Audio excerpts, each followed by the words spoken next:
Papa Dudut. Isang magandang araw sa inyong lahat. Isang araw ayaw na lang niya. Isang araw nanlamig na lang siya sa akin. May ilalaban pa ba ako o wala na? Ako nga pala si Helga, 31 years old. 15 years old ako nang ma-inlove at magkaroon ng relasyon sa kaklase kong si Bong. Kaedad ko rin at maaga kaming naging mapuso.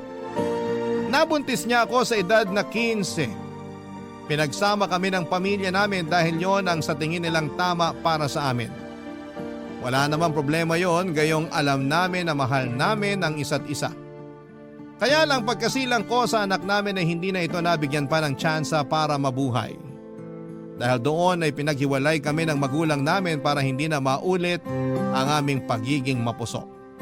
Pero gumawa kami ng paraan para ituloy ang relasyon namin. Hanggang sa muli na naman akong nabuntis sa edad na 16. At katulad nga ng inaasahan ay naggalit ang mga magulang namin ni Bong. Muli kaming pinagsama sa bahay pero sa kasamaang palad, hindi ulit natuloy ang ipinagbubuntis ko. 3 buwan pa lamang ay nakuna na ako. Pero hindi na kami pinaghiwalay pa ng mga magulang namin. Sinabi na lang nila na magsama na kami at pagtungtong namin sa tamang edad ay kailangan na naming maikasal. Nangyari nga ang lahat. Kinasal kami nang tumungtong kaming pareho sa edad na 18. Wala kaming kasing saya ni Bong at sa wakas kahit na anong mangyari ay hindi na kami mapaghihiwalay pa ng mga magulang namin. Kahit na ilang beses pa siguro akong makuna noon ay paniguradong hindi na nila kami mahihila palayo sa isa't isa. Hindi na kami nakapagtapos ng pag-aaral pero maswerte kaming nakahanap ng inegosyo namin na naging dahilan, Papa Dudut, para gumanda ang buhay namin. Dahil nga sa pag-usbong ng negosyo namin, kaya sinantabi muna namin ang plano ng pagkakaroon ng anak. Masaya kaming dalawa ni Bong. Hindi na nga namin namalayan ang paglipas ng panahon. Isang araw, magkaharap na lamang kaming dalawa at nilatag ko na sa kanya ang plano para sa nalalapit naming ika-15th anniversary. Opo, ang patuloy pa rin naming pinagdiriwang ay ang unang taon ng naging relasyon namin at hindi ang araw ng aming kasal. Dahil para sa amin yon ang taon kung kailan nagsimula ang aming forever.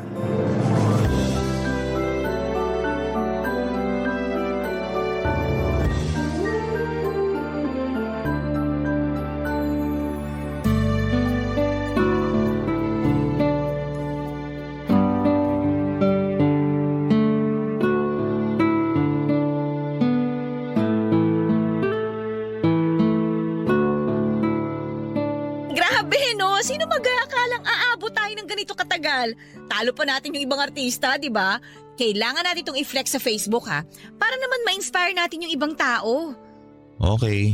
Sana ngayong anniversary natin makatapak na tayo ng Batanes, no? Oo nga. Ilang araw kaya tayo sa Batanes? Magkano kaya yung gagastusin, no? Parang pumunta ka na raw sa ibang bansa sa gagastusin mo ron kapag hindi nakapromo yung airfare mo. Baka. Kung ganun din lang naman pala yung gagastusin, lumabas na lang kaya tayo ng bansa. Dami raw seat sales sa Hong Kong at saka Thailand eh. Pwede. Pero iba pa rin kasi ang Batanes eh. Tangkilikin muna yung sariling atin, di ba? Pwede. Bong, may problema ba? Wala.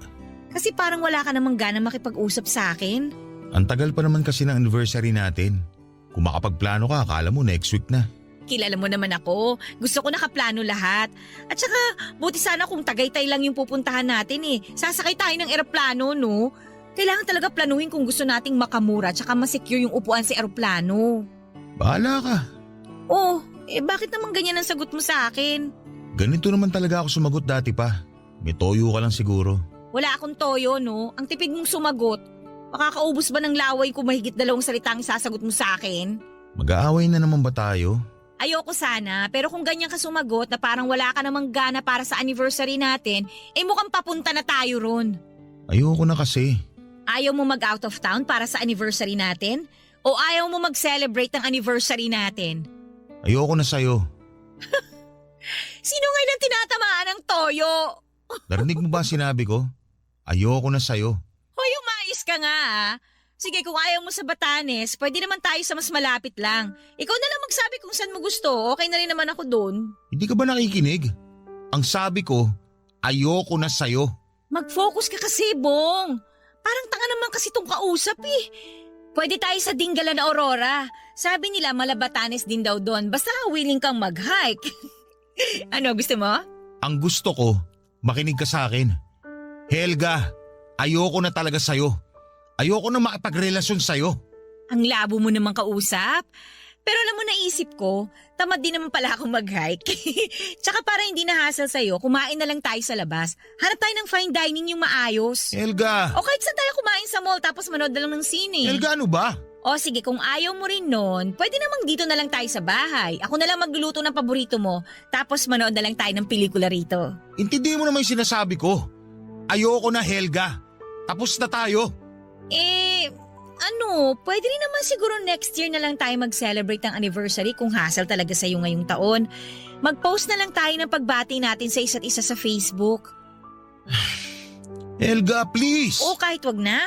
Hindi naman na kailangan malaman ng social media friends natin na anniversary natin, di ba? Huwag na lang tayo mag-post. Privacy is the key sa relasyon nating matibay, di ba? Helga, tama na! Ayoko na! Ayoko na mag-celebrate ang anniversary natin ngayong taon o kahit sa mga susunod na taon. Tapusin na natin to! Ayoko na! Pero, bakit biglang ayaw mo na? Di ko alam! Paano hindi mo alam? Imposible namang hindi mo alam. May dahilan yan. Hindi ko nga alam. Basta isang araw, nagising na lang ako na ayoko na. Ayoko na sa'yo. Ayoko na sa relasyon na to. Excuse me ah. Saan ka pupunta? Magche-check lang ako ng mga lugar na pwede natin puntahan para sa anniversary natin. Ililista ko lahat. Mamili ka na lang. Excuse lang sandali ah.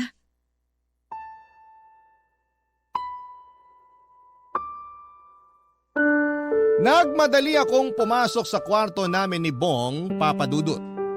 Hindi naman niya ako sinundan at nanginginig akong sinarado ang pintuan. Nagpatugtog ako ng malakas na kanta para matabunan ang paimpit na pag-iyak ko habang nakahiga sa kama. Wala akong lakas noon kaya nagpasaklolo ako, Papa Dudut. Tinakip ko pa sa mukha ko ang unan para mabawasan pa ang tunog ng aking pag-iyak. Nang mapagod akong umiyak ay bumangon ako para tignan ang ilalim ng kutsyon. Doon ko nilagay ang mga love letter na isinulat sa akin ni Bong noong naliligaw pa lamang siya. Noong bata pa lamang kaming dalawa. Binuksan ko ang bawat sobre at binasa ang bawat sulat. Pakiramdam ko ay bumalik ako noong 15 years old ako. Napakalambing at punong-puno ng pagmamahal ang bawat sulat niya sa akin noon. Ibang-iba sa nakaharap kong Bong na gusto nang wakasan ang 15 years naming relasyon. Parang ibang tao na siya. Isip-isip ko ay nasaan na kaya ang Bong na ako lang ang mahal. Napakasakit palang marinig mula sa isang tao na minsang nangako sa iyo na ikaw lang ang mamahalin habang andito sa mundo. Masakit na maramdaman na lumalayo na ang loob niya sa iyo. Samantalang noon ay halos hindi kami mapaghiwalay kahit ano pang klaseng pagsubok. May dalawa na kaming anghel na nasa langit ngayon. Bakit hindi nila magawang udyukan ng tatay nila para mahalin akong muli? Hindi ko yon matanggap. Pakiramdam ko ay nabigla lang si Bong sa pakikipaghiwalay sa akin. Alam kong kailangan lamang niyang maalala na minsan ay nagmahalan kami at pinaglaban ang isa't isa. Hindi ko siya susukuan, Papa Dudut. Kinausap ko ang mga anghel namin na sana ay tulungan nila ako para magkaayos kami ng tatay nila. Pagkatapos noon ay inayos ko ang sarili ko at saka lumabas ng kwarto at muling hinarap si Bong, Papa Dudut.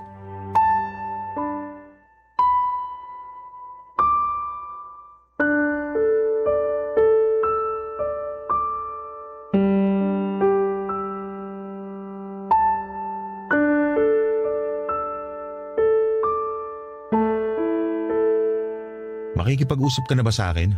Oh, ikaw ready ka na? Kanina pa kita iniintay para mapag-usapan na natin to. Ayan! Pasensya ka na kung natagalan ako sa kwarto ha. Ang bagal pala ng sagap ng internet natin doon. Ngayon ko lang napansin. Ang hirap mag-search ng mga pupuntahang lugar para sa anniversary natin. Helga naman. Hep. Makinig ka muna sa akin bago mo tanggihan tong mga suggestion ko para sa anniversary natin, okay? Yan pa rin ang gusto mong pag-usapan? Hindi na nga natin isi-celebrate yan kasi tapos na tayo. Maganda rin pumunta sa Iloilo ngayon habang hindi pa maulan masyado. Tsaka bumili tayo ron ng pastillas at biskotso. Naku, matutuwa ang nanay mo. Paborito niya pastillas, di ba? Helga, ano ba? Huwag ka magalala. Kung ayaw mo sa Iloilo, okay lang. Pwede rin tayong pumunta ng Buskalan. Mabilis lang tayo makakapag-book ng travel tour natin. Dalawin natin si Apo Wangod. Magpatato tayo sa kanya para couples tattoo tayo, di ba? Nagpapasensya lang ako, Helga. Parang awa mo na. Makipag-usap ka na ng maayos sa akin. Ano pa ba itong ginagawa ko? Nakikipag-usap naman ako sa'yo ng maayos. Ikaw tong galit. Huwag kang mag-alala, hindi naman tayo gagastos ng sobra sa anniversary natin. Hindi yan ang gusto kong pag-usapan.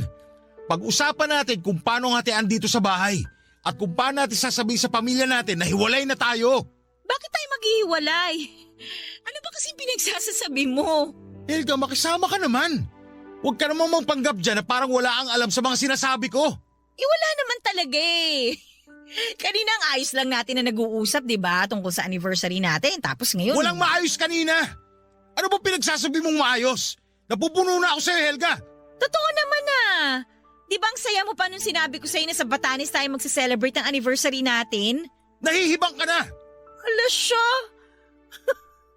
Alam mo, feeling ko gutom ka lang. Mamaya na lang natin tutuloy, okay? Malayo pa naman ang anniversary natin eh. No, gusto mo munang kumain? Libre ko. Saan mo gusto? Alam mo kung anong gusto ko? Pares o ginataang tinola? Gusto ko nang makipaghiwalay sa'yo. Kaya ibigay mo na sa akin to. Ayoko na. Hindi! Hindi tayo maghihiwalay. Magagalit sa'yo ang simbahan. Ano kinalaman ng simbahan dito? Ano ba nangyayari sa'yo, Helga? Bakit ganyan ka makipag-usap sa akin? Kasi ang unfair eh. 15 years, Bong! 15 years tapos itatapon mo lang? Dalawang anak na natin ang namatay. Ayun na nga eh. Naisip mo ba na kaya hindi sila nabuhay eh dahil hindi siguro tayo para sa isa't isa? Na sila ang binigay ng tadhana ng senyales na kailangan nating maghiwalay? Tayo lang naman ang matigas ang ulo dati na ituloy pa rin kahit alam nating mali na. Hindi ko nakitang mali na ipaglaban yung relasyon natin. Bata pa tayo nun. Dapat nag-aaral lang tayo nun at hindi sineseryosong relasyon. Bata pa lang tayo noon, oo. Pero totoo na yung nararamdaman natin para sa isa't isa. Huwag kang magpanggap na hindi mo yun naramdaman. Kasi hanggang ngayon nandito pa sa puso ko yung pagmamahal na yun para sa'yo. Diyan tayo nagkaiba. Wala na ang pagmamahal na yun sa akin. Ibalik mo! Nandyan lang yun eh, nandyan lang yung hanapin mo. Hindi pwedeng mawala yun. Nakikita siya ka, naririnig ka ng mga anak natin sa langit. Maya ka naman sa kanila, Bong! Kung nakikita at nadidinig ka rin nila, sila na mismo magpapahinto sa'yo sa ginagawa mo. Palayain mo na ako, Helga. Habang bata ka pa. Makakahanap ka pa ng iba. Ayoko sa iba, ikaw lang yung gusto ko makasama. Pero hindi na ikaw ang gusto kong makasama. Bakit? May iba ka na ba? Wala akong iba pero balang araw, kapag handa na ulit ako, siguradong maghahanap na rin ako ng kapalit mo. Para akong dinurog sa mga huling sinabi ni Bong Papadudut. Hindi ko pa man din tinatanggap ang hiwalayan namin pero nasa plano na niyang maghanap balang araw ng mamahalin niya. Ganon ba yun kadaling itapon? Ganon ba ako kadaling hindi mahalin? May sasabihin pa sana ako kaya lang ay bigla na lamang siyang lumabas ng bahay. Doon ay parang nag-flashback sa akin ang unang beses na pumasok kami sa pintuan ng aming bahay. Nung unang beses na napangiti kami dahil sa wakas ay may sarili na kaming bahay. Hindi man yon malaki pero masaya kami dahil patunay yon na pinaghandaan namin ang future namin. Ang future na isang iglap ay biglang nawala nang mag-decide si Bong na tapusin na ang 15 years na relasyon naming dalawa. Paulit-ulit na naglalaro sa isipan ko ang 15 years. Parang hindi maproseso ng utak ko at puso ko kung paanong gano'n na lamang kadali para kay Bong na itapon ang lahat. Ano bang nagawa kong mali, Papa Dudut? May hindi ba ako nagawa para sa kanya? Sa pagkakaalam ko ay sinubukan ko naman ang lahat para maging masaya siya. Bakit isang araw ay bigla na lamang siyang umayaw? Sa pagdaan ng mga araw ay lagi na lang akong mag-isa sa bahay na yon. Para akong inabandonan ni Bong. Lagi ako nakatingin sa pintuan sa pag-asang papasok ulit siya ng bahay at sasabihin niya sa akin na nagkamali siya ng desisyon. Na hindi naman niya sinasadyang sabihin sa akin na ayaw na niya. Na hindi naman niya gustong iwan ako at nadala lamang siya ng kung anumang problemang kinakaharap niya. Habang nakaabang ako sa pintuan na yon, nag-i-imagine ako na papasok siya roon tapos ay nakangiti. Nalalapitan niya ako, yayakapin, hahalikan at mamahalin. Ganon ang paulit-ulit na ginagawa ko habang hindi pa siya muling umuuwi ng bahay. Doon ko inuubos ang oras ko lagi. Ang pagharap sa pintuan habang inaabangang marinig ang susi niya na binubuksan ang pintuan. Sana umuwi na siya kasi nami-miss ko na siya. Kasi gusto ko pa pero lumipas ang 2 linggo na walang Bong na muling pumasok sa bahay. Ayaw na talaga ni Bong. Ayaw na talaga niya sa relasyon naming dalawa. Barangay Love Stories. Barangay Love Stories. Nalaman ko na pansamantala ay umuwi muna si Bong sa bahay ng magulang niya. Kinabahan ako dahil baka binalita na niya na hiwalay na kami. Mas lalo lang liliit ang chance akong maayos ang relasyon naming dalawa kung sakaling binalita na niya sa mga kakilala namin ang tungkol sa pasya niyang paghihiwalay naming dalawa. Hindi ko pa sinabi sa mga magulang ko na hiwalay na kami o sa kahit na sino. Malakas ang pakiramdam kong kaya ko pang maayos noon ang relasyon namin. Isang araw ay gumalaw na ang doorknob. Narinig ko na ang susi ni Bong. Napangiti ako. Napatayo sa inupuan ko na kaharap ng pintuan. Hawak ko noon ang iba't ibang pamphlets para sa marriage counseling na masikap kong kinalab sa iba't ibang clinics na pinuntahan ko. Ganon ako kadesidido na maayos kaming dalawa. Lahat nga rin ang ayaw niya sa sarili ko ay pinalitan ko. Kulay ng buhok, pananamit, pati ang paborito kong toothpaste ay pinalitan ko na rin dahil naaalala ko na lagi niyang nirereklamo na ayaw niya ng lasa ng binibili kong toothpaste para sa amin. Oo, alam kong malit na bagay yon para maisalba ang relasyon namin pero lahat ay susubukan ko. Huwag lamang mawala ang asawa ko. Nang tuluyang magbukas ang pintuan ay nakangiti akong sinalubong si Bong na tila ba walang nangyari. Matabang pa rin ang pakikitungo niya. Hindi niya ako kinausap. Pumasok siya sa kwarto namin at saka naglabas ng tuwalya para maligo. Bumalik ako sa pagkakaupo. Hinintay ko siyang matapos na maligo at nang matapos siyang maligo at makapagpalit ay doon ko na siya nilapitan para iabot ang pamphlets sa kanya. Hindi ko pa rin tinatanggal ang ngiti sa mga labi ko. Baka sakaling gumaan ang loob niyang makipag-usap sa akin. Lalo't naaalala ko na dati ay lagi niyang sinasabi na ngiti ko ang paborito niya sa akin.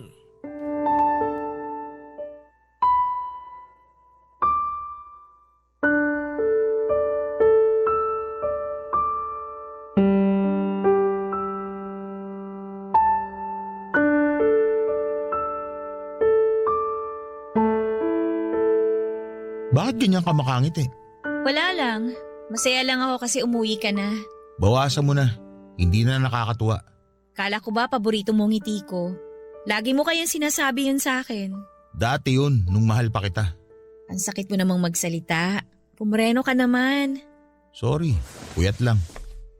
Ito nga pala, tingnan mo. Oh, Ano tong inabot mo sa akin? pamphlets yan para sa marriage counseling. Para saan to? Para maging maayos tayo. Helga naman, wala nang aayusin sa atin. Gaano ba kahirap intindihin yung sinasabi ko? Subukan lang kasi natin. Baka nabibigla ka lang. Pwede pa tong mapag-usapan. Matutulungan nila tayo. Gusto mo pa talaga magsali ng ibang tao sa gulo natin? Trabaho nila yon. Sila ang tutulong sa gulo natin. Matatapos lang tong gulo na to kapag pumayag ka na maghiwalay tayo. Hindi nga ako papayag kaya kinuha ko yung mga pamphlet na yan sa mga klinik. Mamili ka na lang dyan. Basahin mo. Kung kanino ka komportabling magpatingin at makipag-usap, doon na rin ako. Marami yan. Nakapagtapos sa mga doktor dyan sa magagandang eskwelahan. Hindi tayo lugi. Alam mo ba kung gaano kamahal magpa-counsel? Gusto mo pa talagang gumastos wala na nga pupuntahan to. Kahit magkano, kaya kong gastusin maging maayos lang tayo. Walang kaso sa akin yun. Hindi pag-aaksaya ng pera yun kasi alam kong magiging masaya ako kapag nagkaayos tayo. Paano naman ako? Sa tingin mo gusto ko pang maging maayos to? Huwag naman puro sarili mo lang ang iniisip mo. Hindi to para sa sarili ko lang, Bong. Para to sa mga anak natin sa langit na umaasa na makikita nilang magkasama pa rin ang mga magulang nila. Huwag mo nang idama yung mga sanggol. Nananahimik na sila. Ikaw na lang ang issue rito, Helga. Bakit ba ayaw mo munang subukan? Ganun na ba katigas yung puso mo para sa akin? Mas lalo lang ako nagmamatigas kasi ang kulit mo. Nakakasawa na yung pagmamakaawa mo. Nagmamakaawa lang naman ako kasi mahal kita eh. At akala mo magandang tignan niya sa tao? Magmamakaawa ka para mahalin ka? Mahiya ka naman sa sarili mo. Ikaw ang mahiya! Matapos mo akong pangakuan dati na kahit anong mangyari hindi mo ako bibitawan?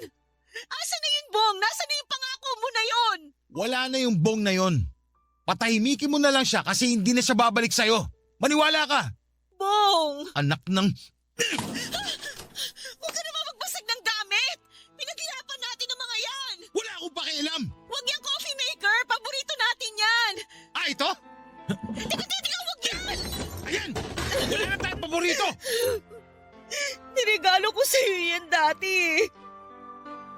Una kong pinag-ipunan yan kasi naiingit ka rin sa balikbayan mong pinsan. Naalala mo pa ba yun? Hindi lang yan ang babasagin kong gamit natin. Kung magmamatigas ka pa rin nang makapag-ayos sa akin!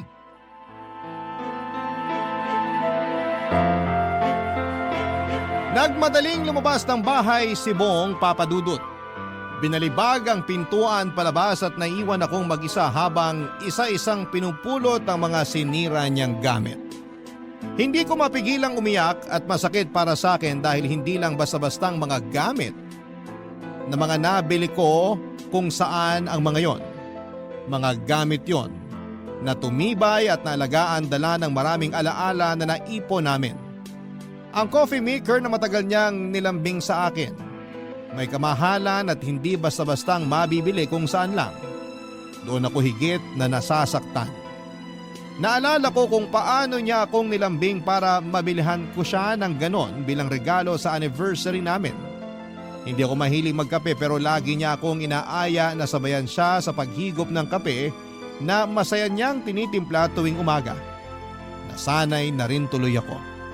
Hindi ko pa rin magustuhan ang pait ng kape pero tumatamis kasi sa tuwing nagkwekwentuhan kaming dalawa. Si Bong ang nagpapatamis ng mapait na kape. At sa nangyayari sa amin ngayon ay parang pumapait muli, Papadudut. Kinagabihan ay minessage ako ni Bong para mag-sorry sa ginawa niyang pagbabasag ng mga gamit. Natuwa naman ako. Parang nababawi ko ng muli ang loob niya. Sinikap kong maging sweet at maunawain para lalo siyang kumagat sa kagustuhan ko magsama pa rin kami. Hanggang sa bigla na lamang niyang sinabi na babalik siya sa bahay after 2 weeks para pag-usapan namin ang pagbebenta nito.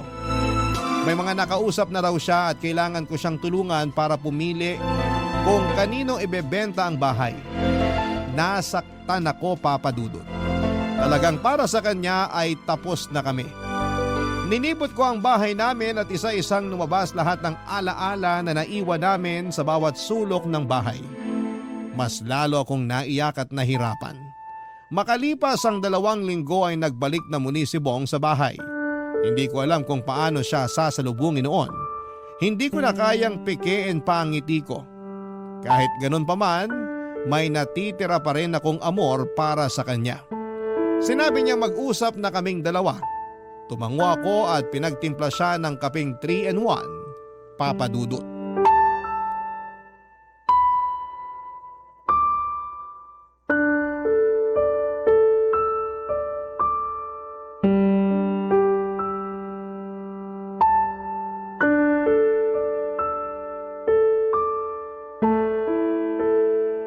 Masyadong matamis tong 3-in-1. Hindi na ako sanay sa ganitong klase ng kape. Sana kasi hindi mo binasag yung coffee maker. Paano na magiging hatian natin dito sa bahay? Walang hatian na mangyayari. Hindi natin to ibebenta. Ibibenta natin to. Sino namang titira rito pag naghiwalay na tayo? Kapag naghiwalay tayo. Binigyan na kita ng ilang linggo para tanggapin tong sitwasyon natin. Gising na! Kailangan na natin tong ibenta para makuha ko na yung kalahati ko. Bakit ba atat kang ibenta to? Pati ba dito sa bahay natin nanlalamig ka na rin? Walang personalan. Hindi lang praktikal na hindi natin ibibenta tong bahay ngayong hiwalay na tayo. Kaka-check ko lang kagabi ng marriage contract natin. Kasal pa rin tayo. Sige, ilaban mo lang yan. Pero ilalaban ko pa rin na maibenta na natin tong bahay para magamit ko pang ibang bansa. Mangingibang bansa ka? Oo, gusto ko makapagsimulang muli sa ibang lugar. Malayo sa'yo. Ganyan ka na ba kasuklam sa akin? Tipong kailangan mo pang umalis ng bansa para lang malayuan ako? Oo!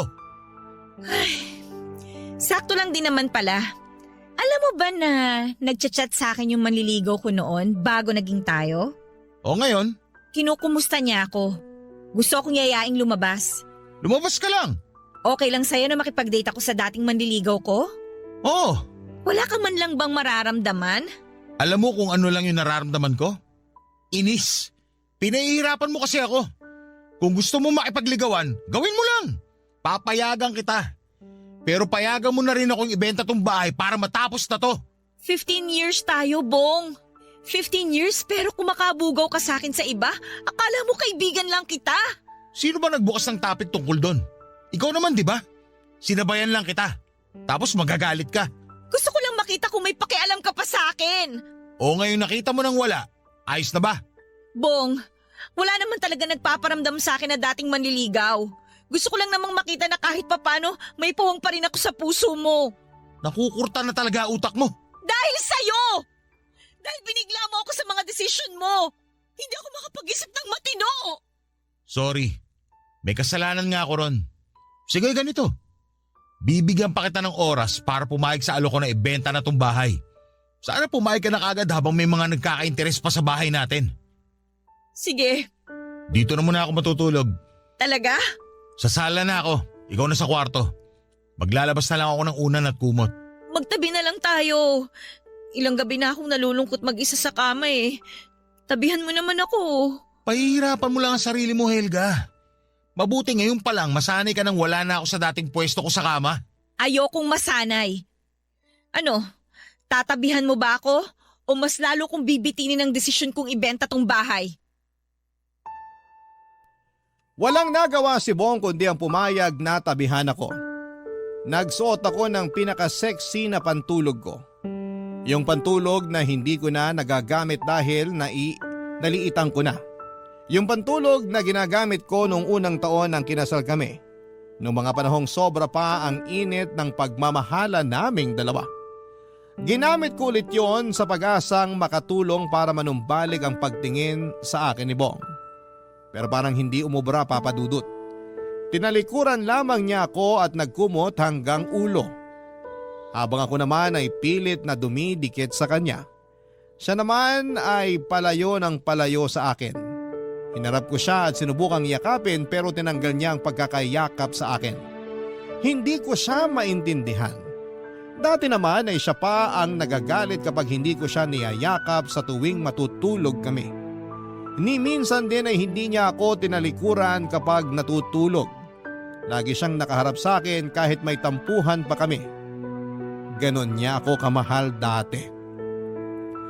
Humarap na lamang ako sa kisame nang hindi ako nakakatanggap ng positibong reaksyon mula sa kanya. Nakatitig lamang ako sa kisame at sa ceiling fan. Parang binibilang ko ang ikot ng ceiling fan para magpaantok. Pero hindi yon naging epektibo. Kaya naman naglakbay na lamang ang isipan ko pabalik sa mga unang gabi.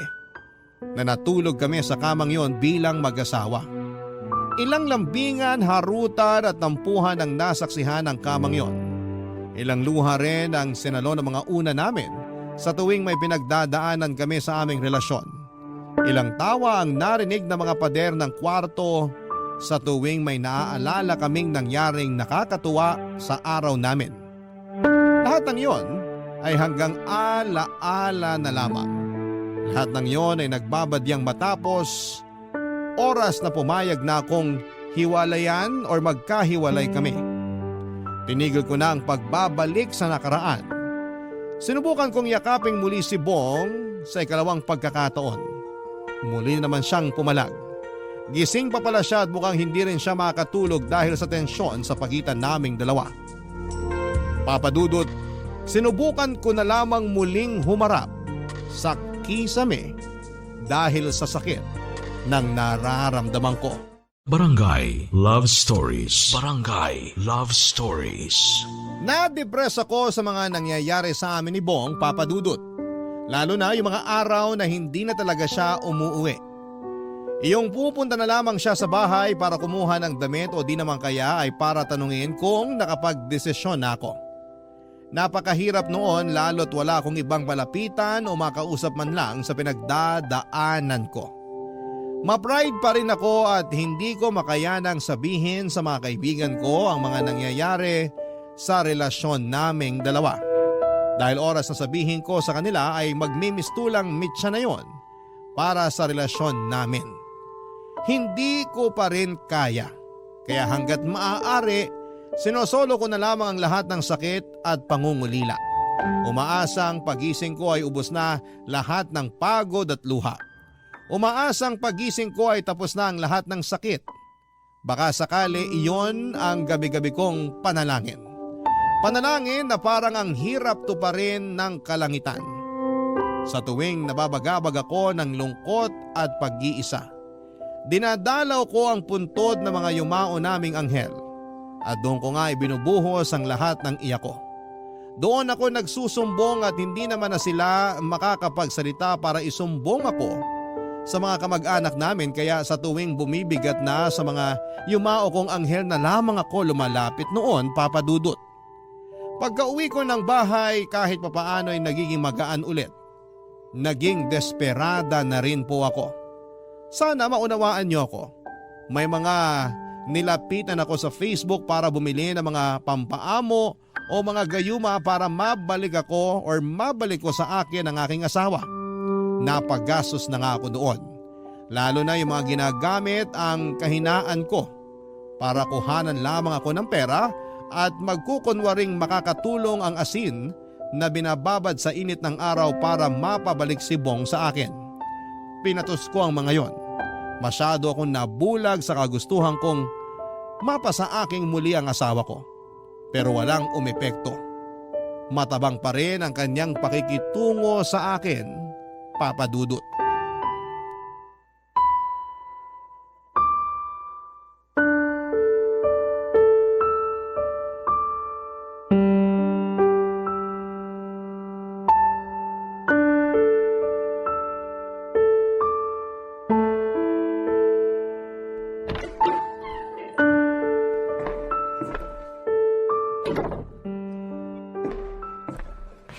Helga? Oh, umuwi ka. Minessage mo ako eh. Sabi mo nakapag-desisyon ka na. Lika, samahan mo ako dito sa sofa. Bakit nakapantit bra ka lang? May sinusukat kasi akong damit kanina eh. Hinubad ko lang kasi masyado palang mainit. Magsuot ka muna ng damit. Hihintayin kita para makapag-usap tayo. Magtitimpla lang ako ng kape. Okay na tong suot ko. Sabi ko nga sa'yo, naiinitan ako. Hindi ako komportable sa suot mo. Hindi ba? Parang dati naman gusto mo laging nakikita akong ganito. Dati yon, nung mag-asawa pa lang tayo. Mag-asawa pa rin naman tayo ngayon ah. Legal pa rin kitang kahati sa katawan ko. Magsuot ka na ng damit. Ayoko makipag-usap sa'yo ng ganyan lang ang suot mo. Bakit hindi ka makatingin sa akin? Kasi nakakailang. Hindi na tayo mag-asawa. Pero kung makabalandra ka ng katawan mo, para ka nangaakit ng customer sa beer house. Naaakit ka ba? Ano bang klaseng tanong yan? Paborito mo laging makita ang katawan ko, di ba? Lalo na kapag pagod ka, tsaka gusto mo ng lambing. Helga! Paborito mo rin tong bra na suot ko. Ito yung bra na paborito mong tanggalin kasi kabisado mo na yung hook nito. Kahit sa madilim, kaya mong tanggalin gamit ang kaliwang kamay mo. Alam ko kung anong ginagawa mo. Alam ko rin kung anong ginagawa ko. Para sabihin ko sa'yo, hindi na yan epekto sa akin. Hindi ba? Pero bakit parang pinagpapawisan ka? Kasi mainit dito sa sala. O mainit lang sa pakiramdam mong makita ang bra at panty ko? Helga, tumigil ka na. Nagmadali akong pumunta rito para mapag-usapan na natin ang bentahan ng bahay. Mamaya na natin pag-usapan yan. Mas magandang kalmado lang tayo kapag nag-uusap. Tsaka alam ko kung paano ka pakakalmahin. Aalis na lang ako kung aakitin mo lang ako. Halika rito. Magpaakit ka na. Hindi naman masama eh. Wala namang bawal. Ayoko. Bong, halika na. Halikan mo ko. Helga, ano ba? Diba? Gustong-gusto mo na hinahalikan tong leeg ko? Sige lang, gawin mo. Ano ba? Halika na. Tumigil ka na. Kahit magubad ka pa ng paulit-ulit, hindi na magbabagong isip ko. Ayoko na sa'yo. Hindi na kita mahal. Mahirap bang intindihin yun? Bong! Hindi na kita mahal. Para akong binuhusan ng malamig na tubig nang sigawan ako ni Bong para sabihin sa akin na hindi na niya ako mahal. Nanliit ako.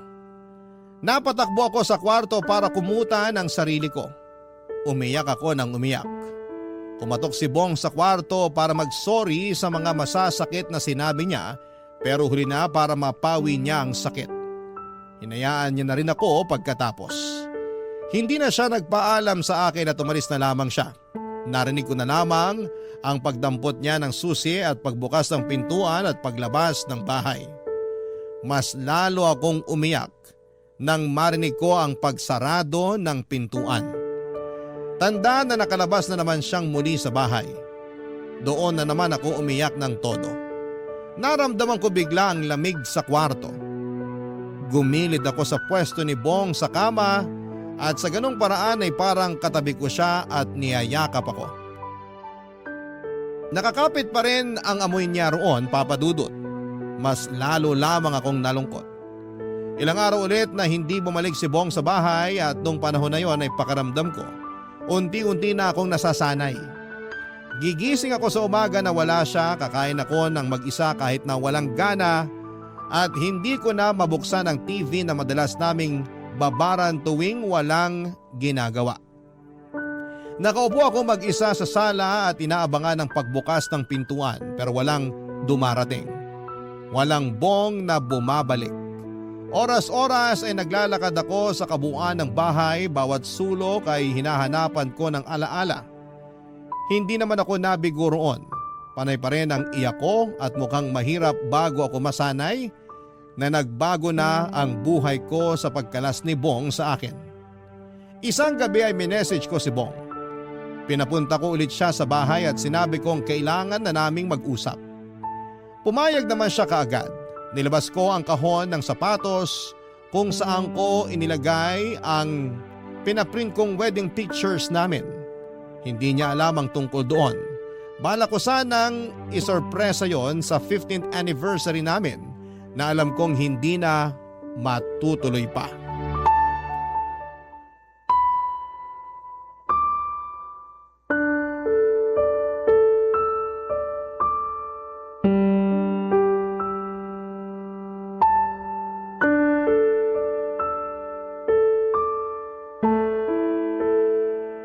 Sana naman hindi ka na ulit mga akit.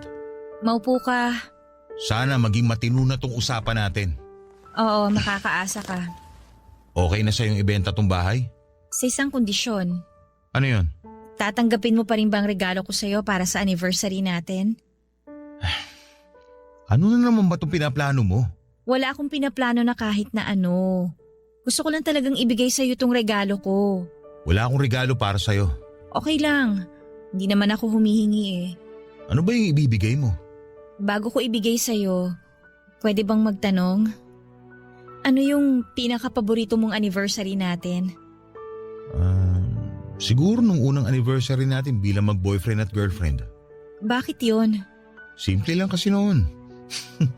Umutang ako sa pinsan ko ng 100 pesos para ipambili ng 2 mangkok ng spaghetti at isang kandila.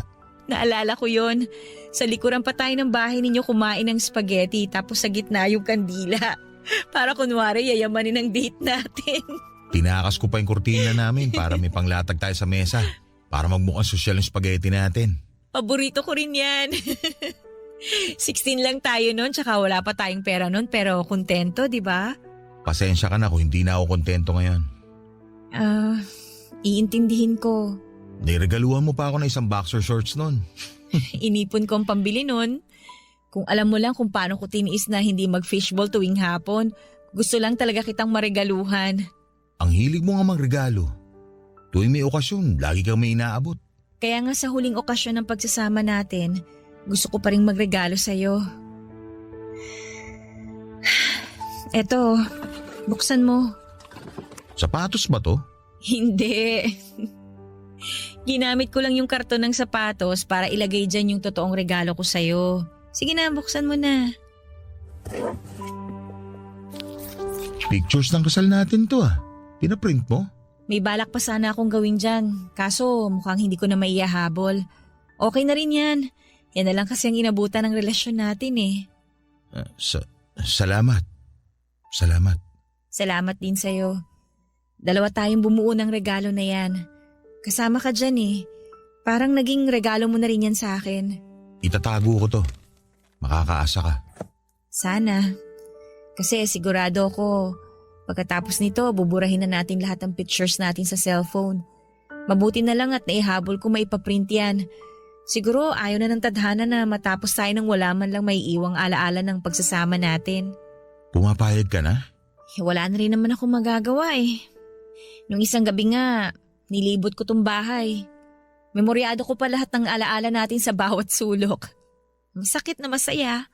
Pero alam kong hindi na ako pwedeng mabuhay na yun lang ang daladala. Sorry Helga. Sinubukan ko naman eh. Salamat kung sakaling sinubukan mo talaga. Masaya na ako nun. May mga bagay lang talaga na kahit gaano pa kasaya, kailangan mo pa rin magparaya. Pasensya ka na sa pagkukulang ko ha. Kung ano man ang naging dahilan para maubos yung nararamdaman mo para sa akin. Pasensya na talaga. Pasensya ka na rin kung hindi ko natupad yung pangako ko. Mabebenta mo na tong bahay. Hayaan na natin yung ibang tao ang bumuo ng bagong alaala nila dito. Kontento na ako sa alaala na naipon nating 2.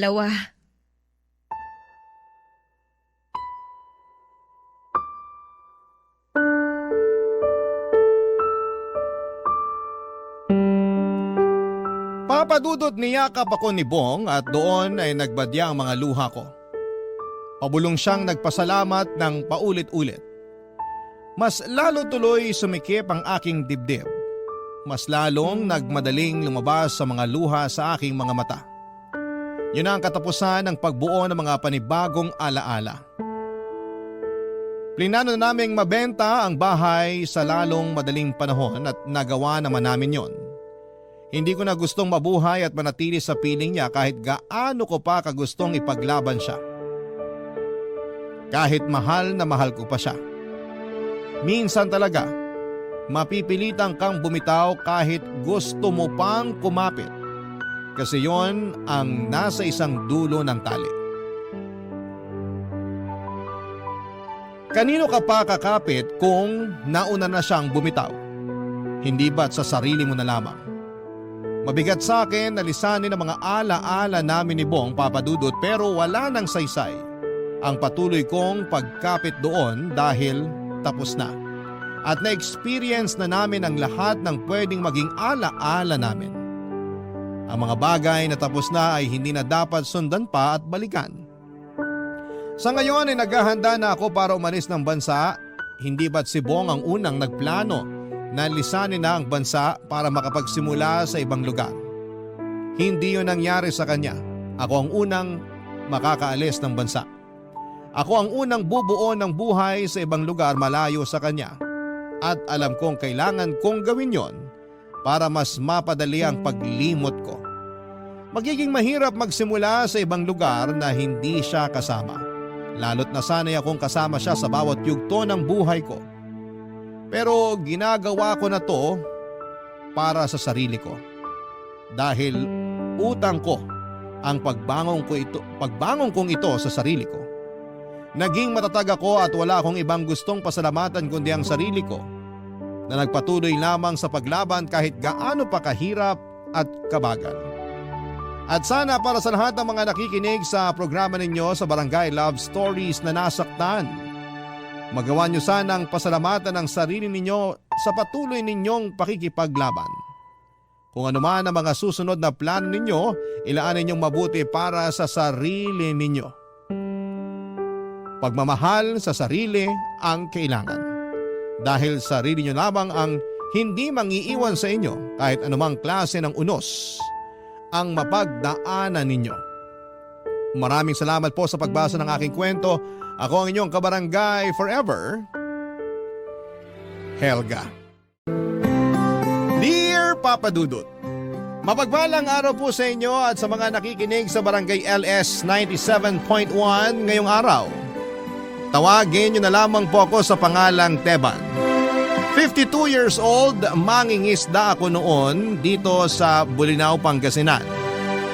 May kinakasama po ako na mas bata sa akin ng 17 years at may 2 na kaming anak. Isang lalaki at isang babae.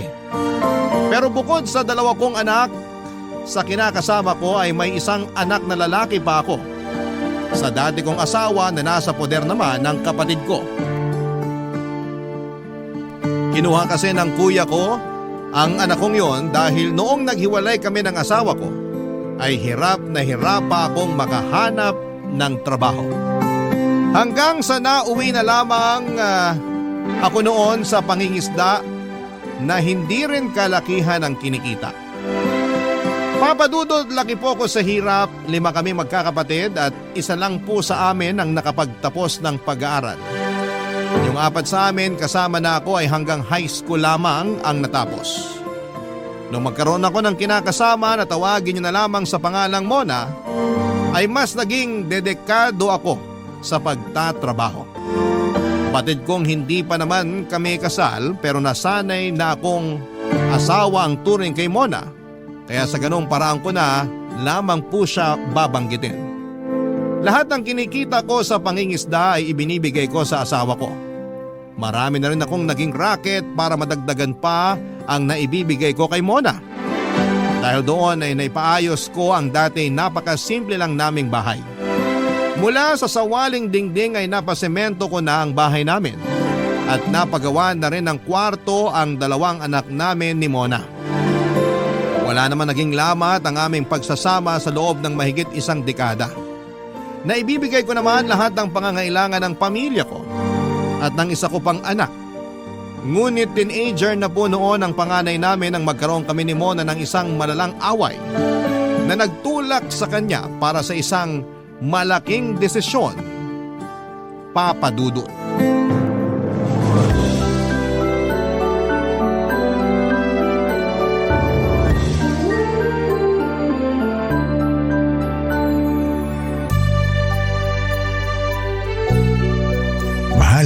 Nandiyan na nga pala sa mesa yung para sa budget natin.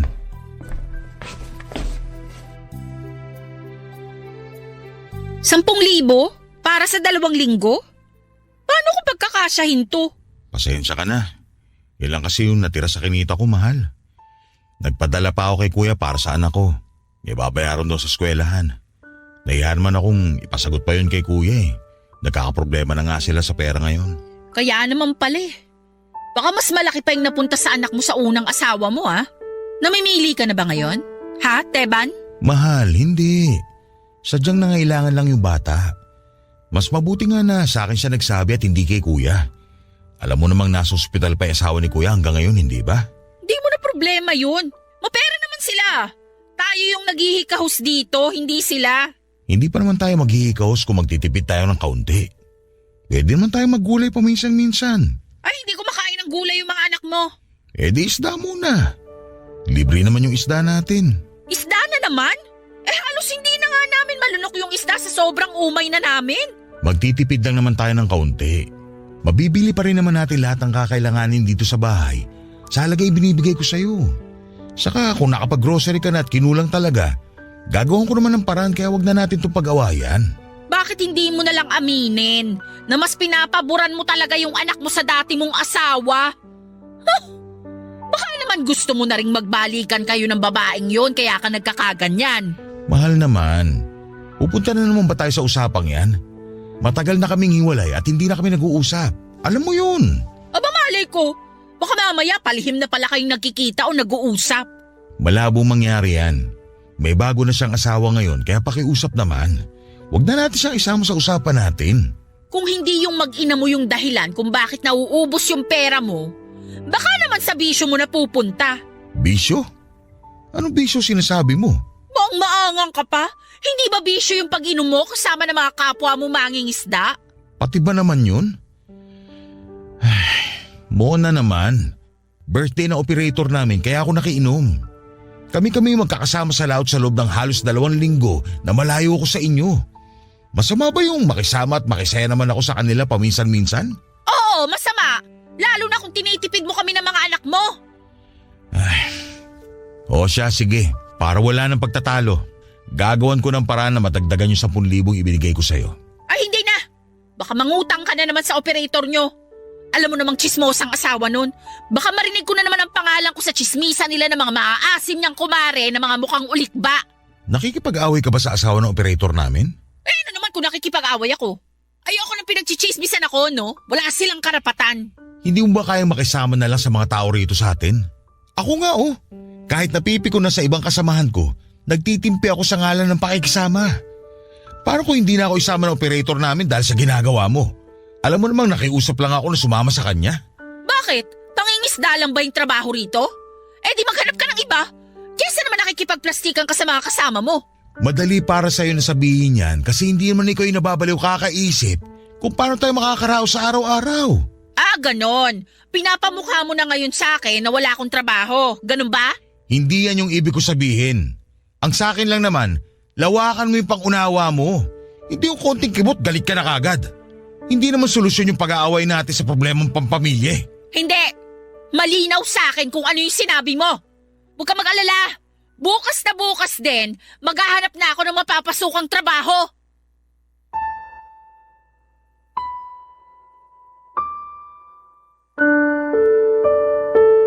Papadudot doon nagsimulang magkalamat ang relasyon namin ni Mona. Kahit na pinigilan ko siya ay tinuloy pa rin niya ang paghahanap ng trabaho. Natanggap siya bilang factory worker sa isang kumpanya sa Pangasinan. At dahil sa pareho na kaming abala sa trabaho, ay kumuha na lamang kami noon ng makakasama ng mga anak namin sa bahay. Pero dahil hindi naman kalakihan ang sweldo ni Mona at malaki rin ang nakukonsumo sa pamasahe araw-araw, ay mas lalo lamang kaming nagipit dahil nadagdagan pa ang gastusin namin. At dahil nga sa mga nangyari, kapag hindi kami pumapanaot ay naghahanap ako ng may ekstrahang trabaho. Kahit nasa construction pa yon o sa palengke. Hindi naman po kasi ako mapili sa trabaho, Papa Dudut. Mula nang magkatrabaho si Mona ay halos hindi na kami nakakapag-usap pa. Kung hindi mainit ang ulo ay lagi niyang idinadahilang pagod siya. Kaya walang ganang makipag-usap sa akin. Nang mga sumunod na buwan ay nakita ko ang mga post ng asawa ko sa Facebook na kasama ang mga katrabaho niya. Madalas silang lumalabas pagkatapos ng trabaho. Kaya lahat ng sweldo niya ay napupunta na lamang sa pansarili niya. Sa mga sumunod na post ni Mona ay napansin ko na nadagdagan pa ang mga kaibigang nakakasama niya, Papa Dudut. Tuwing nagkakasagutan kami o nagkakaproblema, nakapost agad yon sa Facebook. Hindi ko alam kung bakit naging ganon ang asawa ko at lahat ng ginagawa niya ay nakapost na rin. Umabot na yun sa punto na wala na kaming privacy. Alam na ng lahat kapag nag-aaway kami, pati na rin ang problema namin sa pera. Ang masama pa doon ay maraming nakikisawsaw sa mga post niya at lahat ay kumakampi kay Mona. Nang pagsabihan ko siya tungkol doon ay muli na naman kaming nag-away. At doon ko na nga po hindi inaasahang makikipaghiwalay na siya sa akin.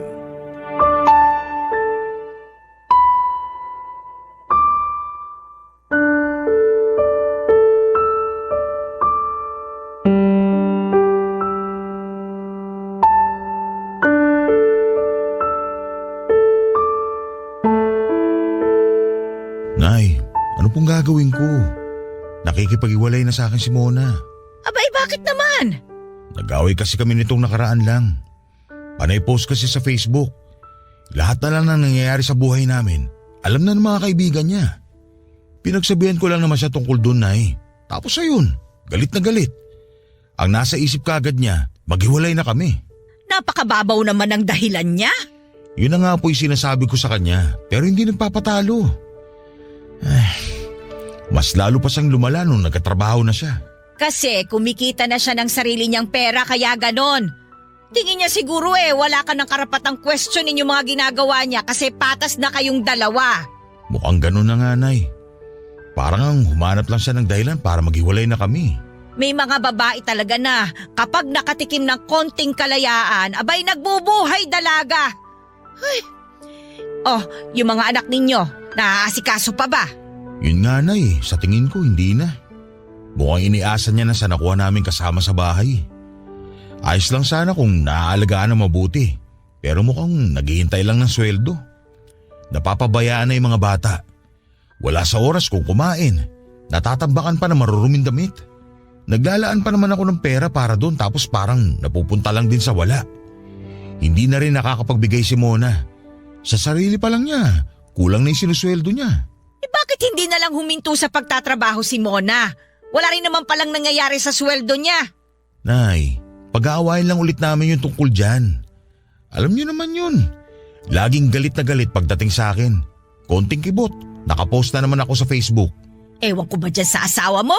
Kung kailan may dalawa na kayong anak, tsaka pa naman naisipang magbuhay dalaga. Paano na lang kung magkasakit yung mga anak ninyo? Sinong maiiwan sa kanila? Minsan, natatagalan ka makauwi galing sa laot. Susubukan ko ulit siyang kausapin, Nay. Susubukan ko maging mahinahon para hindi na kami magtalo pa. Tsaka kung tutuusin, para sa kanya rin naman yun. Mas makakabuti sa kalusugan niya kung nasa bahay na lang siya. Nakakapagpahinga siya kung kailan niya gusto. Siya pa talaga ang inaalala mo Ikaw na nga itong walang pahinga sa katatrabaho. Tingnan mo nga yung sarili mo. Nangangayayat ka na. Nakakatulog ka pa ba niyan? Ayos lang naman ako, Nay. Kayang-kaya ko pa magtrabaho. Ay nako, kapag nagkasakit ka dyan sa pinaggagawa mo, ay makakatikim sa akin yung asawa mo. Nay, huwag niyo na siyang patulan. Baka pati kayo maipost pa niya. Hindi ko alam kung makakapagpigil ako, Teban. Sa ugali ng asawa mong yon, kailangan niya ng isang taong sasampal sa kanya ng matauhan siya. Pero Nay, hindi niyo na kailangan gawin yun. Bigay niyo na lang to sa akin. Bakit ba? Anong plano mo? Kung maayos niyo pa yung relasyon ninyo, abay susuportahan kita.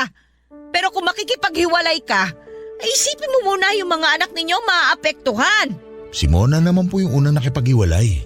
Hindi siya makakawala sa'yo kung hindi ka papayag. Kahit na hindi kayo kasal, matagal na rin kayong nagsasama. Kaya sa mata ng mga tao ay mag-asawa na kayo. Paano ko ipaglalaban yung relasyon namin? Siya mismo yung unang sumuko. Ano ba naman kasi ang pinagmula ng away ninyo? Pero nagalit siya nung nagpadala ako ng malaki-laking pera para sa isa ko pang anak. Nahihiya na kasi ako kay kuya kaya tumulong na ako. Mas kailangan nila ng pera sa ospital Tama lang naman yung ginawa mo. Ano bang ikinakagalit ni Mona? Hindi mo ba siya binigyan? Binigyan ko siya ng 10,000 para sa budget namin ng 2 linggo. Madalas sobra pa pag hindi ako nakakauwi kaagad. Sus Mariosep, nagpapakagalit pa siya sa halagang 10,000? Abay, napakalaki na nun na. Kung sa akin yung sobra-sobra pa yung para sa isang buwan. Magastos din kasi yung pambaon ng mga bata, Nay. Ay nako, ang sabihin mo, masyadong maluho yung asawa mo. Maarte sa ulam. Kung mamili, akala mo'y mayaman. Ay nako, nasaan ba siya at ako na talaga ang kakausap sa kanya? Nay, wag na ho. Ako nang bahala. Ako dapat yung nag-aayos ng problema namin. Kasi ako yung padre di pamilya.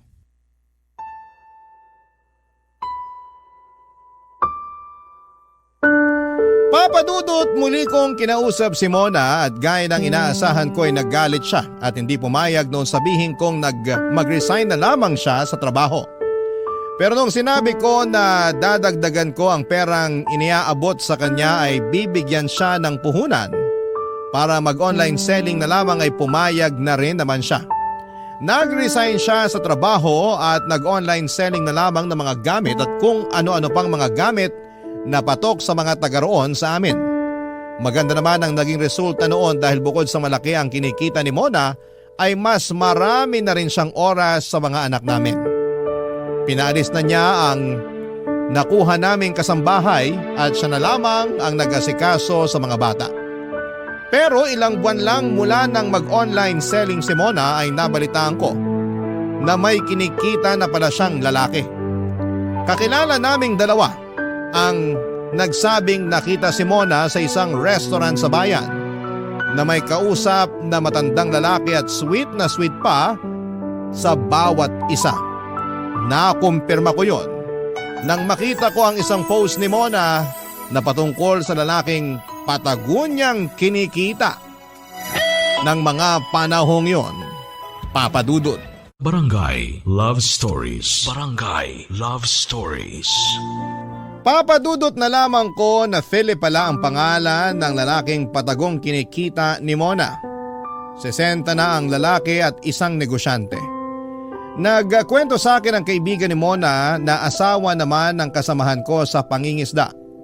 Ang sabi inalok daw ni Philip si Mona na mag-manage ng bagong bukas nitong meat shop sa bayan. Nang kumprontahin ko si Mona ay hindi niya itinanggi na may bago na siyang karelasyon. Pero kahit na galit ako noon sa kanya ay hindi ko siya nagawang pagbuhatan ng kamay. Umalis ako sa bahay namin at doon muna naglagi kay nanay. Pero sa ginawa kong yun ay parang binigyan ko na rin ng kalayaan si Mona na gawin ang mga bagay na gusto niya. Hindi nga nagtagal ay nilantad na niya ang relasyon niya kay Philip.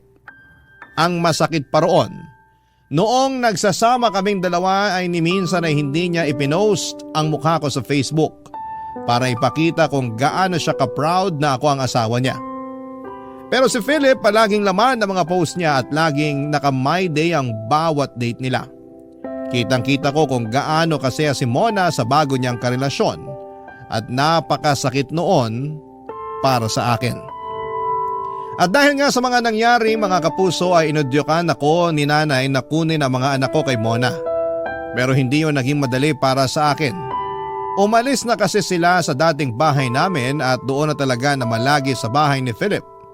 Nalaman yun ng nanay ko at hindi ko akalain na kinausap na pala niya si Mona doon mismo sa meat shop nang hindi na siya nakatiis sa ginagawa sa akin ng asawa ko.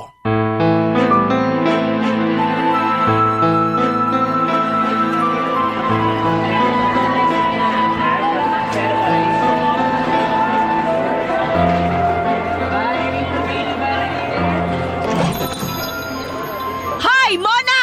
Pwede ba tayong mag-usap? Pwede ko sanang sabihin na hindi kaso nandito na kayo sa meat shop ko. Bastos ka talaga, ano? Wala nga namang sagutin ko kayo ng malambing, galit kayong dumating dito. At hindi naman ako pumunta rito para suportahan yung kakatihan mo. Kaya wag kang umasa na magiging mabait ako sa iyo sa mga sasabihin ko. Wala ka na ba talagang kahihiyan? Kung kailan may mga anak na kayo ni Teban, tsaka ka pa ng lalaki.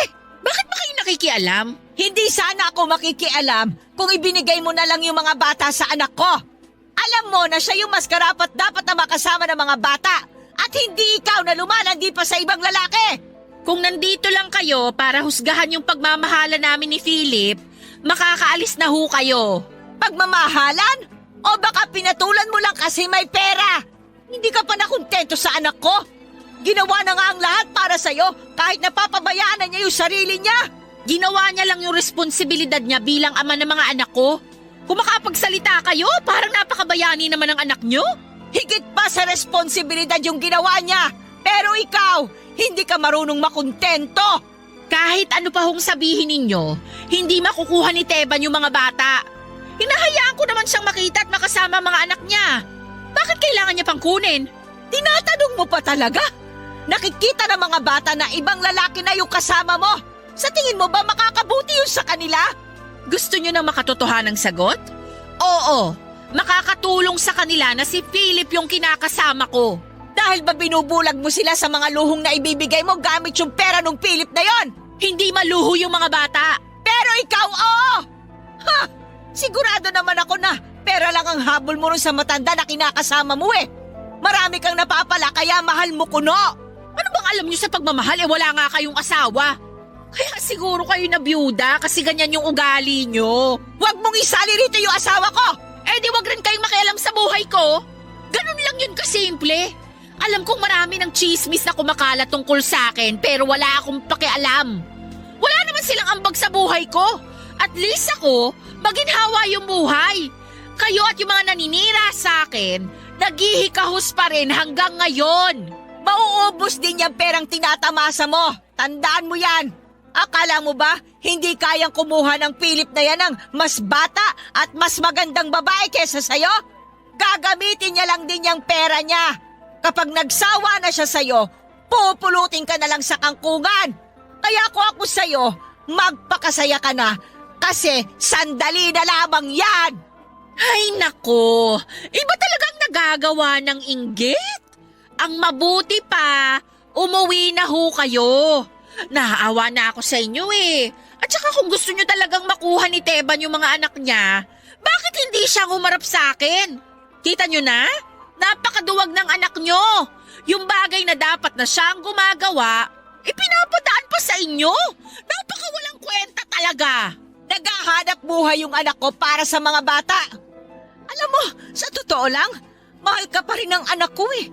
Kaya nag-aalangan siyang ilayo sa'yo yung mga anak nyo. O parang siguradong-sigurado naman kayo na sasama yung mga anak ko kay Teban.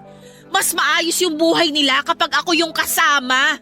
Hindi nila kailangan magtipid. At wala silang aalalahanin kundi pag-aaral lang nila. Ginagamit mo lang yung mga bata. Kung yan ang gusto nyong isipin, di okay. Bahala kayo. Umuwi na kayo. Maya-maya lang dadagsan yung mga customer ko rito. Makakaabala lang kayo. Papadudot ng magpatuloy ang mainit nilang pagtatalo ay nasampal ni Nanay Simona. Mabuti na lamang at hindi ito gumanti sa nanay ko, kundi ay madadagdagan pa ang problema namin. Pero aaminin ko na nahiya ko sa parteng si nanay pa mismo ang gumawa noon para sa akin. Siya pang nakipaglaban para sa karapatan ko sa mga bata. Aminado naman ako na naduwag akong harapin at kumprontahin si Mona dahil kahinaan ko ang pagmamahal ko sa kanya. Isa pa ay parang hindi ko kayang marinig ang pangmamaliit niya sa akin dahil kung ikukumpara ako sa lalaking ipinalit niya sa akin kahit mas matanda yon ay mas mapera pa rin at kayang-kayang pasayahin si Mona sa maraming paraan. Samantalang ako ay palaging sakto lang ang kayang ibigay. Halos mabaliw ako sa kakaisip tuwing iniisip ko na kung gaano kalambing si Mona sa akin noon ay mas higit pa roon ang ibinibigay niya para kay Philip. Pero tuwing nilalamon ako ng mga negatibong bagay noon ay iniisip ko na lamang ang mga anak ko. Tuwing umuwi ako galing sa pangingisda ay pinupuntahan ko ang mga anak ko sa bahay ni Philip. Nakita ko kung gaano kakomportable ang buhay nila roon. Pero nararamdaman ko na parang hindi pa tanggap ni Philip ang mga anak namin ni Mona. Kaya nang sa wakas ay nagkaroon ako ng lakas ng loob na kausapin si Mona tungkol sa mga anak namin ay hindi na ako nag-aksaya pa ng oras para sabihin sa kanyang matagal ko nang gustong sabihin, Papa Dudut.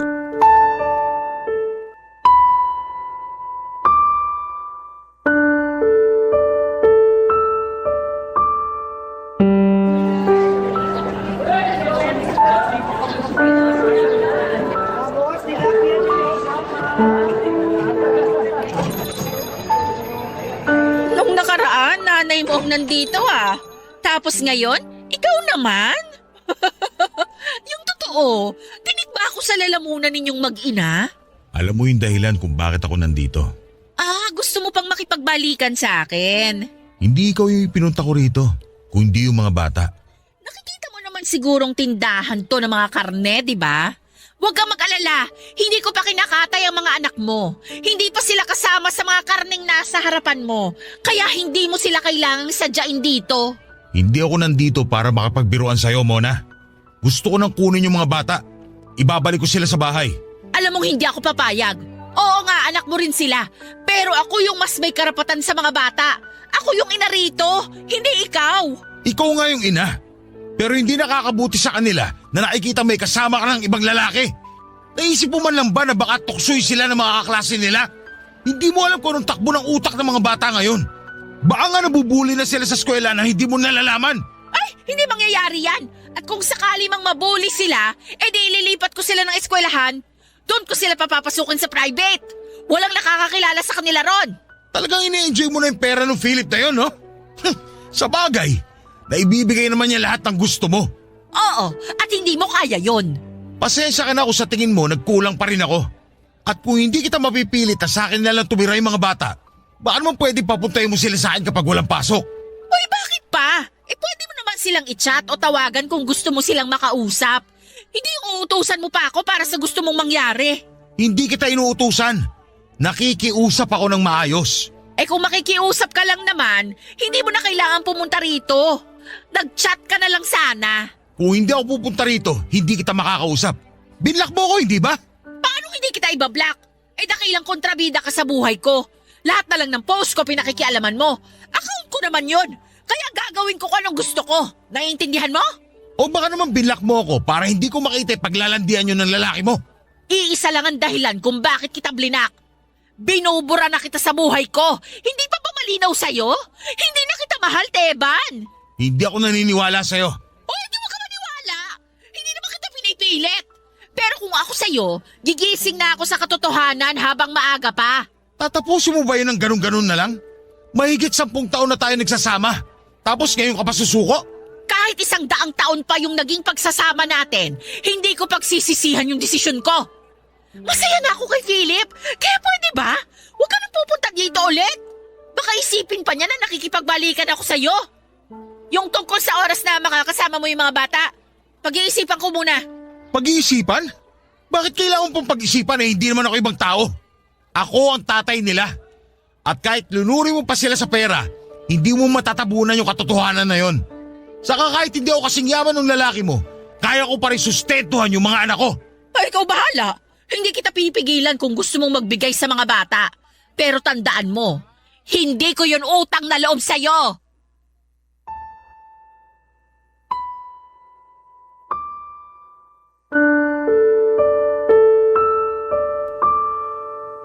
Papadudot nagngingit-ngit ako sa galit matapos ang pag-uusap namin yon ni Mona. Hindi ako nagtagumpay na kunin ang mga bata sa kanya at yung dagdag oras na hinihingi ko. Mukhang malabo pa noong mangyari yon. Saka ko lang naunawaan kung bakit gano'n na lamang katindi ang galit ni nanay kay Mona noong nag-usap sila. Kahit na anong ibato sa kanya ay palagi rin siyang may depensa. Sa kabila ng luhong ibinibigay ni Mona sa mga anak namin ay hindi pa rin naman lumayo ang loob nila sa akin bilang ama nila. Doon pa lang ay sobrang saya ko na, Papa Dudut. Dahil wala na rin naman akong magagawa para baguhin ang desisyon ni Mona, ay nakontento na lamang ako sa mga oras na nakakasama ko ang mga anak ko tuwing nakakauwi ako mula sa 2 linggong pangingisda. Mabilis ako nakaipon noong mag-isa na lamang ako sa bahay. Sinikap ko talagang makaipon ng halagang kakailanganin ko sa pag-alis ko patungo ng New Zealand.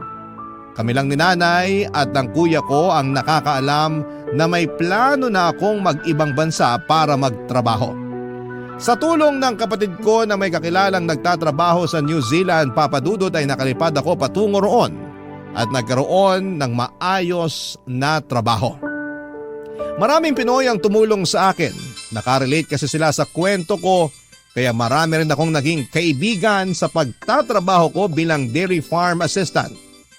Nagsikap ako noon para makaipon ng malaking halaga ng pera bago ako muling bumalik ng Pilipinas. Papa Dudut. Barangay Love Stories. Barangay Love Stories.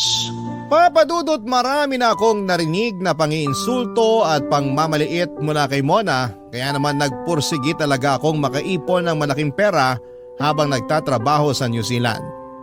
Ilang buwan pa lamang ako roon nang mabalitaan kong naghiwalay na sina Mona at Philip. Hindi ko na inalam pa kung ano ang dahilan dahil mga anak ko na lamang ang inaalala ko noong mga panahon na yon. Kay nanay ako direktang nagpapadala ng pera at ginagamit niya naman yon sa mga anak ko at sa pagpaparenovate ng bahay namin. Hanggang sa nalaman ko na bumalik na pala si Mona sa dati naming bahay kasama ang mga anak ko. Hindi ko siya pinaalis. Hinayaan ko lamang siya roon alang-alang sa mga bata. Pero malinaw na sa akin at sigurado na akong wala na akong balak pang makipagbalikan sa kanya. Nang magkausap ulit kami ni nanay ay naikwento niya na kaya pala naghiwalay sina Mona at Philip ay dahil nalaman niya na pamilyado na pala ang lalaking yon. Bukod pa roon ay hindi lang si Mona ang babaeng sinusuportahan ni Philip. Mabuti na lamang at hindi siya kasama sa mga nabuntis ng lalaking yon. Dahil sa hiya ay hindi na nakipag-usap pa sa akin si Mona. Tuwing may sasabihin siya ay pinapadaan na lamang ngayon sa panganay naming anak. Hanggang isang araw ay lakas loob niya akong tinawagan, Papa Dudut.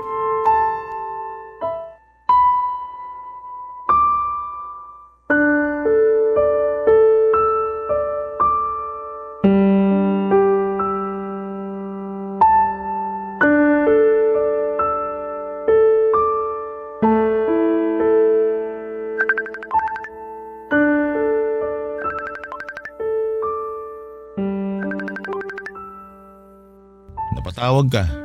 May problema ba dyan? Ha? Wala naman. Wala pala eh. Bakit ka tumawag? Gusto ko lang sanang humingi ng tawad. Ilang buwan na kayong hiwalay ni Philip tapos ngayon mo lang naisip yan? Pasensya ka na. Nahihiya kasi ako makipag-usap sa'yo. Nahihiya ako sa mga nagawa at nasabi ko. Dapat lang talaga na mahiya ka. Wala naman akong ginagawang masama sa'yo. Ni isang beses, hindi kita napagbuhatan ng kamay at hindi rin ako ng babae sa loob ng pagsasama natin. Pero hindi ka pa rin nakontento. Naiintindihan ko naman na gusto mo lang ng magandang buhay. Pero ipinakita mo sa akin na hindi mo ako kayang samahan sa hirap. Ang gusto mo lang puro ginhawa eh. Hindi naman ganun yung buhay mag-asawa. Kaya nga ako humihingi ng tawad sa'yo. Sige, aaminin ko. Nabulag ako sa mga kayang ibigay sa akin ni Philip. Sa akin niya ipinamanage yung meat shop niya. At buwan-buwan din siyang nagbibigay ng pera sa akin. US dollars pa nga eh. Kaya mo ba nasabing mahal mo si Philip dahil sa pera niya? Hindi ko naman siya mahal eh. Alam mong ikaw pa rin yung laman ng puso ko. Pera lang talaga ang habol ko sa kanya.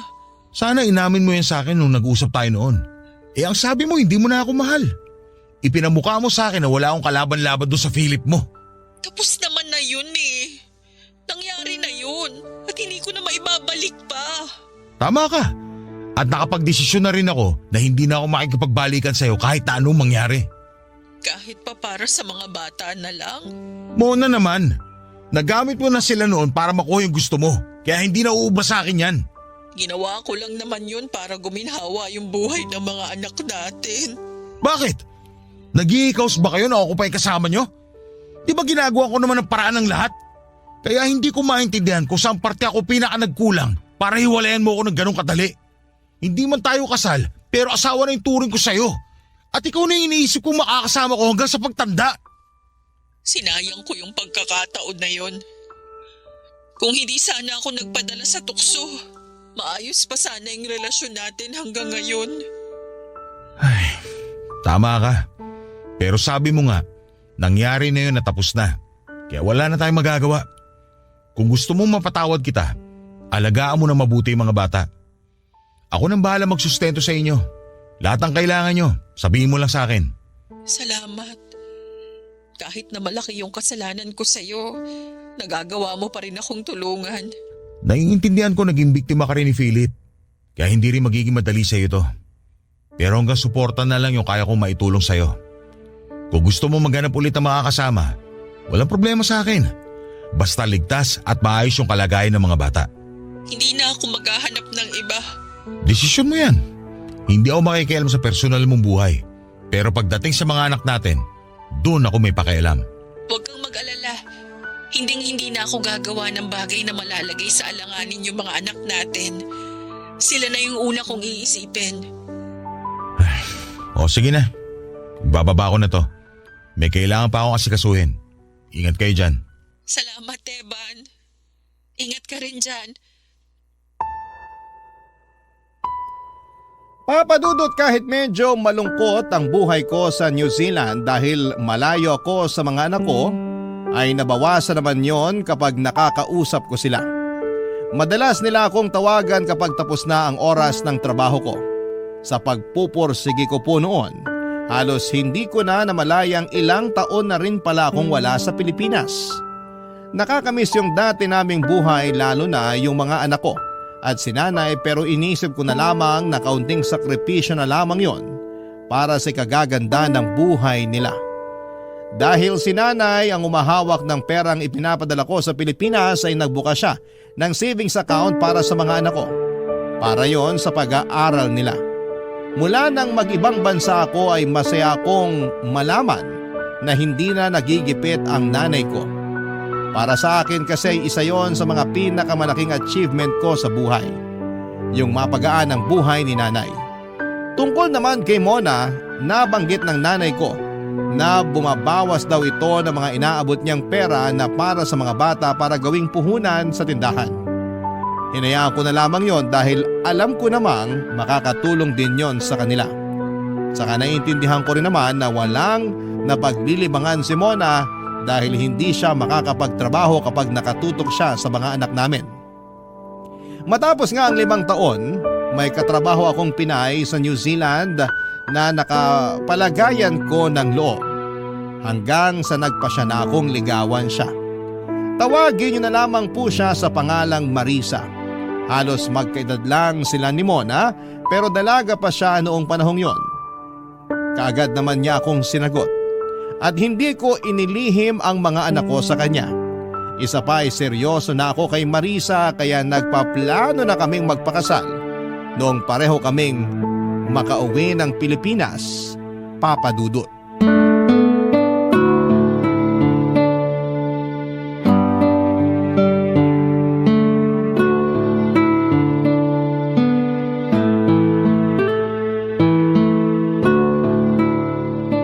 Ano, Nay?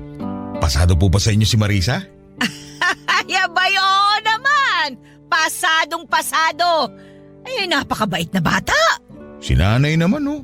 Makasabi ka ng bata, parang pinamukha mo na rin ang tanda ko na. O bakit hindi ba? Ilang taon na lang pareho na tayong senior. Oo na, sige na po, Nay. Pero at least, matagal pa bago tayo kunin ng liwanag. Ay, oo, matagal pa. Pero itong mga buto ko, ay nako, parang bibigay na. Marurupok na, anak. Parang ikaw. Ako? Marupok? Siguro. Pero kay Marisa lang. In love na in love ka naman sa batang iyon, ha? Siyempre, Nay. Alagang-alaga kaya ako nung nandun pa kami sa New Zealand. Kapag nagkakasakit ako, siya yung instant nurse at doktor ko. Abay, ayos. Panalong-panalo ka pala sa kanya. Kaya tama lang na ituloy niyo pa rin ang plano ninyong magpakasal. Pareho na kayong nagkakaedad kung siya medyo bata-bata pa, ikaw patanda na ng patanda. Makabata naman kayo kay Marisa 42 na yun. Sayang lang at mukhang hindi na niya kakayaning magbuntis. Malapit na magmenopause Kaya pa naman, pero ayoko lang siyang pahirapan. Ayos lang naman sa akin kung hindi na kami magkakaanak. May 3 na ako Ikaw, nakaranas ka magkaanak na sarili mo talaga. Si Marisa hindi pa. Tinanong mo na ba siya kung ayos lang sa kanya yung ganon? Napag-usapan na po namin yun, kaya huwag nyo nang alalahanin. Nga pala, Nay, kamusta naman po rito? Ay, ayos naman. Makatanong ka naman palagi tayo magkausap sa messenger. Baka naman iba yung gusto mong kamustahin. Nako, alam ko na yung iniisip nyo. Alam mo na pala pero sige, kahit na hindi ka interesadong malaman, sasabihin ko pa rin sa iyo. Mula nung nagtrabaho ka sa New Zealand, hindi ko na nakitang lumandi yung si Mona. Hindi na talaga siya nagpaligaw sa iba kahit marami nang sumubok sa kanya. Bakit naman daw? Malay mo, umaasa pang magkakabalikan kayo kapag nagkita kayo ulit. Para ano? Maging katulad ako nung si Philip. Ibalin na lang. Seryoso ako kay Marisa. Paano kung magmakaawa sa'yo si Mona? Nay, wala na akong nararamdaman para sa kanya. Sa ngayon nanay na lang siya ng mga anak ko. Pero hindi ko na siya mahal kagaya ng dati. Mahal na mahal mo na nga si Marisa, anak. Tama yan. Kahit isang beses ko pa lang siya nakita ng personal naramdaman ko na kaagad na mabuti siyang tao. Sayang nga lang kasi kailangan din niya umuwi sa kanila. Pero sa susunod na linggo, babalik siya rito. Mag-outing tayo. Talaga? Ay pero teka, isasama ba natin si Mona? Bakit naman hindi? Tanggap niya nang may bago na akong karelasyon. Kaya wala akong nakikitang mali kung isasama natin siya. Isa pa, aprobado na rin ng mga bata si Marisa bilang pangalawang ina nila. Sakaling maikasal na kami. Kinikilig pa nga sila sa amin nung ipinakausap ko sa kanila si Marisa nung magka-video call kami ng mga bata. Baka di mo alam na may group chat kami ng mga anak ko. Kaya nakakausap nila si Marisa nang hindi ko alam. Nagulat na nga lang ako minsan sa haba ng usapan nila sa GC. Nakakatuwang mga bata. Masaya ako para sa'yo, anak. Nakakatuwa na nakuha mo na yung kasiyahang nararapat para sa'yo. Sa dami ng nangyari at hirap na pinagdaanan mo, ay dapat lang talaga na maging masaya ka ngayon.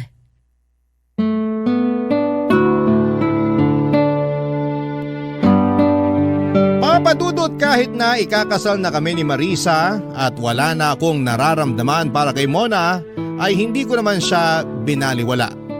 Naging malaking parte pa rin siya ng buhay ko.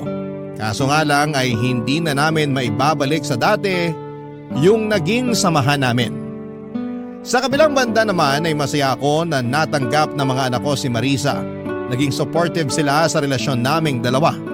Katunayan nga ay sila pa ang nag-uudyok na magkaroon pa kami ng anak para daw may bunso na silang aalagaan.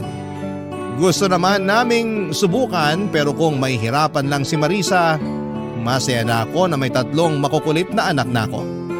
Hindi nga nagtagal ay nagpatayo ako ng bagong bahay na para naman sa amin ni Marisa gamit ang naipon namin noong nagtrabaho pa kami sa New Zealand.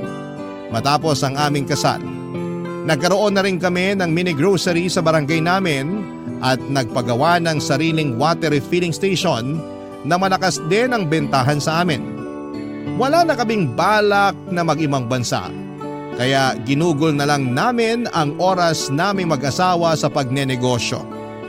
Sa ngayon, papadudot ay wala pa rin kaming anak ni Marisa at wala na rin kaming planong bumuo pa. Desisyon naming dalawa yon, kaya hindi naman yon naging problema sa amin. Aliw na kasi sa mga anak ko ang asawa ko, kaya hindi niya nararamdaman na may kulang sa pagsasama namin kahit wala kaming sariling anak. Masarap pala sa pakiramdam kapag naranasan mo ng umusad patungo sa buhay na dati ay pinapangarap mo lamang. Ganon ang nararamdaman ko nang makita ko ang bunga ng mga pinaghirapan namin ni Marisa sa ibang bansa. Kaya sa mga nakikinig ngayon, kahit na 50 anyos na kayo ay huwag muna kayong susuko ha. Dahil hindi pa natatapos ang buhay sa ganyang edad. May pag-asa pa tayong umasenso kung gugustuhin at pagsisikapan lamang natin. Hanggang dito na lamang po Papa Dudut at maraming salamat po sa inyong lahat na bumubuo ng Barangay LS. Dahil palagi kaming nakakapakinig ng magagandang kwento na malaki ang epekto sa mga kabarangay na katulad ko. Sana po ay marami pa kaming mapakinggang kwento. God bless po sa Barangay Love Stories. Ang inyong forever kapuso at kabarangay, Teban.